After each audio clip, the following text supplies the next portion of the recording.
Здравствуйте, друзья! ОПЕК и Россия перенесли встречу, запланированную на понедельник, поскольку усилилась ссора между Москвой и Саудовской Аравией по поводу того, кто виноват в падении цен на нефть. Задержка встречи произошла, несмотря на давление со стороны президента США Дональда Трампа на ОПЕК+, для срочной стабилизации мировых рынков нефти.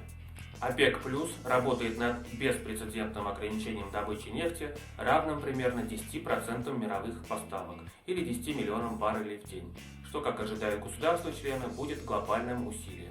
Цены на нефть достигли 18-летнего минимума 30 марта из-за скользящего спроса, вызванного правительственными ограничениями на сдерживание вспышки коронавируса и неспособностью ОПЕК и других производителей во главе с Россией заключить более раннюю сделку по ограничению производства, срок действия которой истек 31 марта. Вашингтон, однако, еще не взял на себя обязательство присоединиться к этим усилиям, и российский президент Владимир Путин в пятницу возложил вину на падение цен на Саудовскую Аравию, что вызвало твердый ответ с ее стороны. Путин, выступая в пятницу на видеоконференции с правительственными чиновниками и руководителями крупнейших российских производителей нефти, заявил, что первой причиной падения цен стало влияние коронавируса на спрос.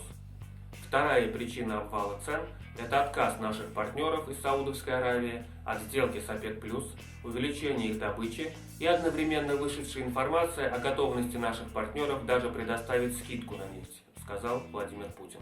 Три источника ОПЕК, которые попросили не называть их имен, сказали, что запланированное на понедельник экстренное совещание, скорее всего, будет отложено до 8 или 9 апреля, чтобы дать больше времени для переговоров. Первая проблема заключается в том, что нам сейчас необходимо отказаться от нынешнего уровня производства, а не возвращаться к уровню до кризиса, сказал один из источников ОПЕК.